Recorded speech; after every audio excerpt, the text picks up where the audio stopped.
welcome and start settling in with us with these little grooving shakers. We always like to start our Love Live with tuning into the medicine of the rattling love.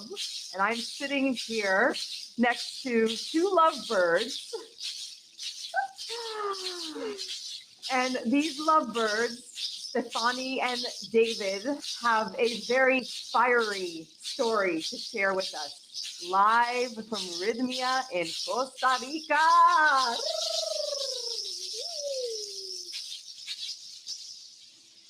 So our theme is fire medicine, and both Stefani and David shared a lot with the medicine of the fire this week. And so what a perfect opportunity to learn more about how to come together and share in the deeper fire of a relationship. They've been together for 11 years, married for 5 years. And this week, they, with that commitment to the fire of the passion of their relationship, they even more deepened and really wrote new vows in so many ways to each other. And so I'm so excited to hear more about your fire, And I actually, David, I want to start with you because Monday night you sat with the fire for 2 hours. This is true. Right? So let's hear about your 2-hour dance with the fire.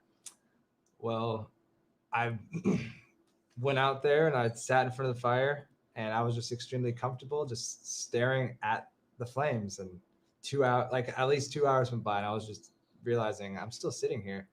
And then until I met you, you were saying, go deeper. What drew you out there? Yes. So I did some digging and I realized why I was out there. And I actually brought my notebook with me the second time. And I just stared into the flames and I thought, what am I seeing? And I saw light, comfort, warmth, very powerful.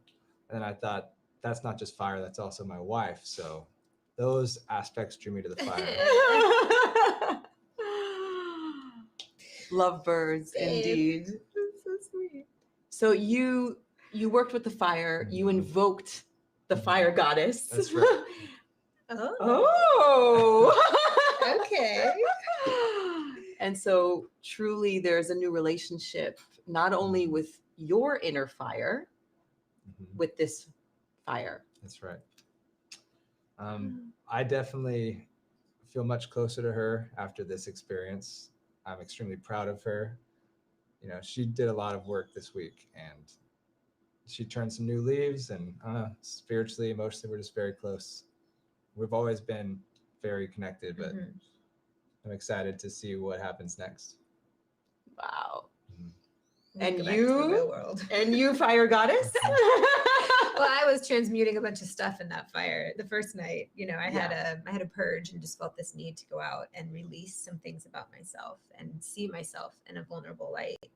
And then I think on the third night when I had my miracle, that's when I was able to let go of things from my family and within our relationship, and you know, kind of not confess, but just to see myself in the fire. And it just did a shift for me.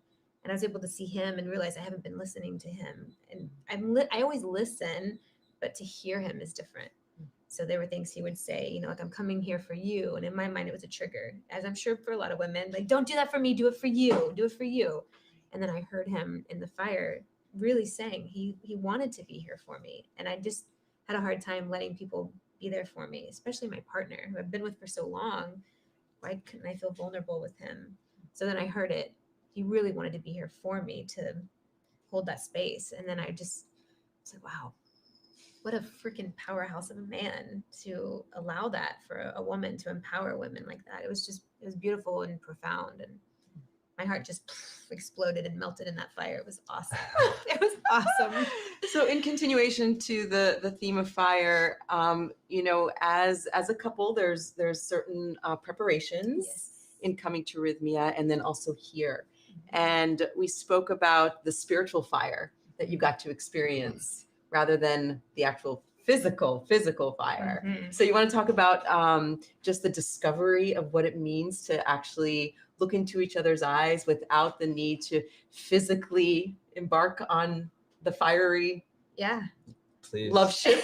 elaborate. Okay. So for us, we've been married. So we, I know some couples kind of drop off in that area, but that's kind of an area that we tend to focus more We attention on. flourish. His mother told us when we got married, or told me, put him on your to-do list, just like you would anything else. So I said, okay, he's on my to-do list.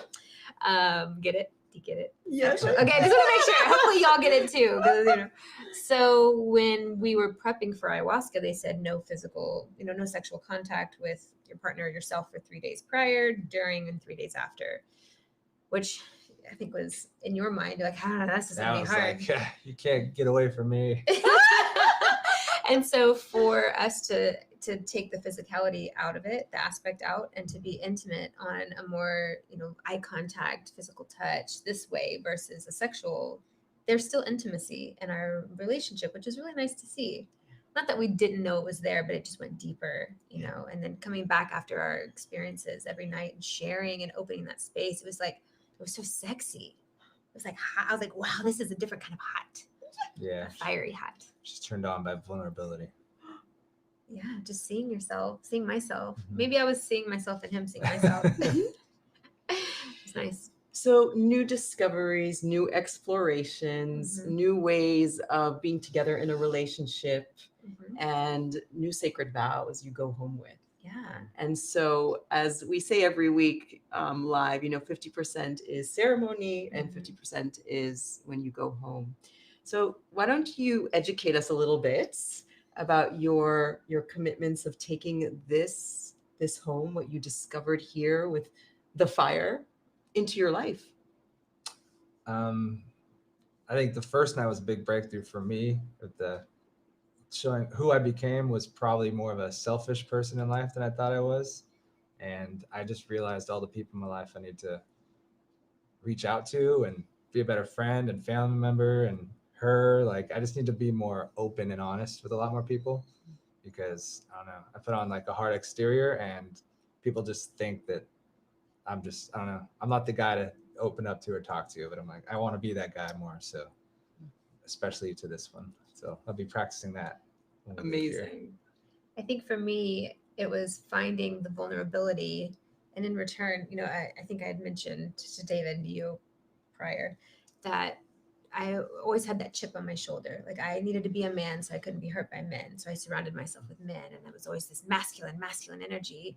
And I thought that was strong and powerful. And what I learned is being feminine is more powerful to a degree I'd never even tapped into before.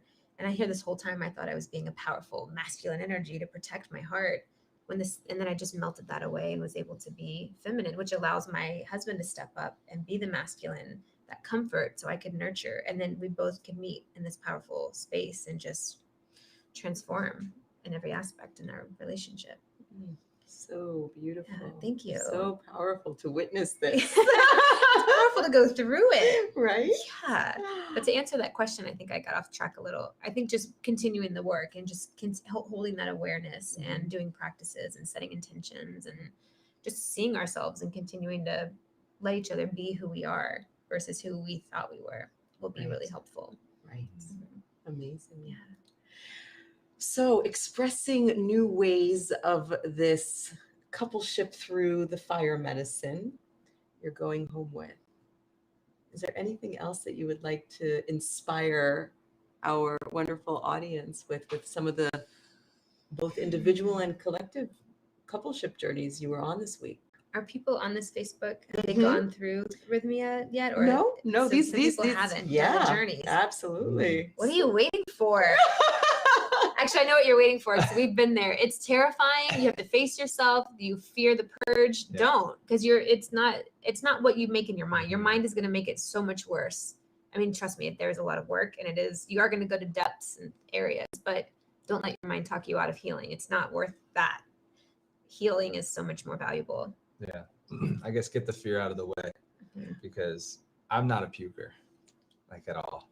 No. And the first night, the shaman pretty much made sure that I was going to purge eventually. And that's the moment that it all happened. So I guess I'm thankful that I went through it. And because without that first night, the rest of the night I've been like, I'm not sure what I got of it. But now there was lessons along the entire journey. But definitely just get rid of the fear and just go for it. And once you do, it's like your mind will take you to the places that you didn't know were still there.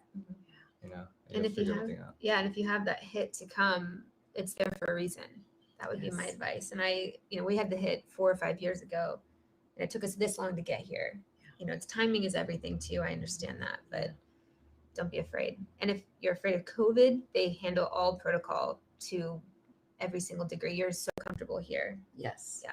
So, Yes. We test you when you arrive. Yeah. We test you 3 times a day with, your temperature. And so it's absolutely safe. And after you get tested, you get to take your masks off, and we become one big soul family. And COVID can't survive in ayahuasca, so don't worry about that. This is the COVID killer ceremony. Yeah, it's awesome. I recommend it. I can't wait to go out of here and share with people. I know they're going to think I'm crazy, but if I hit one person and it impacts them and helps them heal, it's worth it. Yeah, it's worth it.